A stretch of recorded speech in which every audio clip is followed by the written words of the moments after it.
Hello students, how are you all. I hope सभी अच्छे होंगे। आज मैं आपके सामने क्लास 12th का सब्जेक्ट सोशियोलॉजी का सिलेबस डिस्कस कर रही हूँ और इसमें मैं आपको इम्पॉर्टेंट चैप्टर्स बता दूँगी जो आपके एग्ज़ाम में आएंगे। तो इसमें सबसे इम्पोर्टेंट जो है कि आपको पहले तो इंडियन सोसाइटी के बारे में या ये चीज़ें, इसका कुछ ज़्यादा इतना पूछा नहीं जाता है। आपको चैप्टर सेकंड से तैयारी करनी है अपने एग्ज़ाम के लिए, फाइनल एग्ज़ाम के लिए। तो यूनिट सेकंड से पढ़ेंगे सभी बच्चे।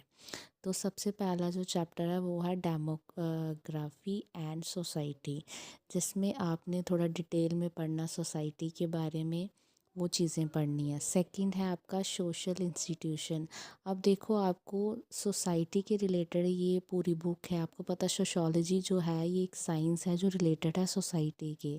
तो इसलिए इसमें आपने सोशल इंस्टीट्यूशन के बारे में पढ़ोगे, जिसमें आपने मैथ देखो, आपके सोशल में क्या है, फैमिलीज़ हैं, आपके रिलेटिव्स की होंगी या आपकी होंगी। मैरिजेस हैं, अब डिफरेंट टाइप्स ऑफ मैरिजेस हैं, क्योंकि हमारे इंडिया में बहुत ज़्यादा क्या है, रिलीजन है, हिंदू मुस्लिम, तो सबकी मैरिज डिफरेंट तरीके से है।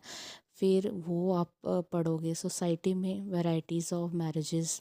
फिर कास्ट सिस्टम है, आपको पता है कि हिंदुज़म में कितना सब डिवाइडेड है कास्टिज़म सिस्टम, तो उसके बारे में आप स्टडी करोगे। ये यूनिट 4 है, उसमें सोशल इनइक्वालिटीज़ है। इनइक्वालिटी मतलब इक्वालिटी नहीं है, इसमें इनइक्वालिटी है। जैसे सोशल इनइक्वालिटी किस किस में होगी, ट्रिबल्स में, जैसे जो आदि मानव जो हैं, जो सोसाइटी से बिछड़ चुके हैं, या बोल सकते हो जो शेड्यूल्ड ट्राइब्स जो लोग हैं, तो वो इतने डेवलप्ड नहीं है किससे, सिटी के लोगों से, अर्बन एरिया लोगों से। तो उसके बारे में पढ़ेंगे। रिलीजियस मिनॉरिटीज़, फिर able, struggle for women equality. अब कौन सी स्ट्रगल्स हैं जो वुमेन इक्वालिटी के लिए हैं, वो इस चैप्टर में है। नेक्स्ट है chapter 5, that is challenges to national integration. इसमें आपको कॉमनलिज्म, रिलीजन लिज्म, कास्टिज़म और रोल ऑफ स्टेट, ये मोस्ट इम्पॉर्टेंट चैप्टर है, इसको आपने अच्छे से पढ़ना है। उसके बाद है मैथोलॉजी। मैथोलॉजी जो है वो आपको रिसर्च के बारे में बताएगा। इसका एक ही क्वेश्चन बनता है, रिसर्च क्या है, स्टेप्स उसके मोस्ट इम्पॉर्टेंट है, स्टेप अच्छे से कर लेने हैं, बस आपका चैप्टर हो जाएगा। यूनिट 7 जो है वो प्रोसेस ऑफ सोशल चेंज है इंडिया में। ये आपने पूरा चैप्टर अच्छे से पढ़ना है। इस पूरे चैप्टर के 4 क्वेश्चन है और इसमें से एक क्वेश्चन आपको डेफिनेटली आना ही आना है। ओके। उसके बाद है रूरल सोसाइटी। जो रूरल सोसाइटी है और लैंड रिफॉर्म्स है, ग्रीन, इसमें मोस्ट इम्पॉर्टेंट है 73 अमेंडमेंट एक्ट जो है वो आपको अच्छे से पढ़ लेना है। ठीक है। ग्रीन रिवॉल्यूशन भी इम्पॉर्टेंट है। दो ही चीज़ें इम्पॉर्टेंट हैं रूरल सोसाइटी। रूरल सोसाइटी वो होती है जो गांव वाली सोसाइटी है। ठीक है।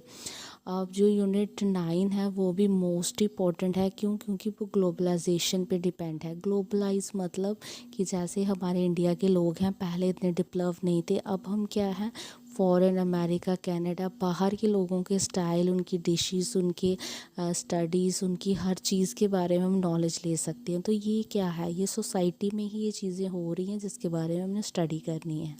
उसके बाद है मास मीडिया एंड सोसाइटी। अब मास मीडिया क्या है, अब अगर दिल्ली में कोई चीज़ हो रही है, या फॉर एग्जांपल जैसे कोविड के केसेस आ रहे हैं, हम कोई वहाँ देख रहे हैं कि लोग कैसे हैं, उनका हॉस्पिटल में क्या हो रहा है, क्या हम वो चीज़ें देख रहे हैं? नहीं देख रहे हैं।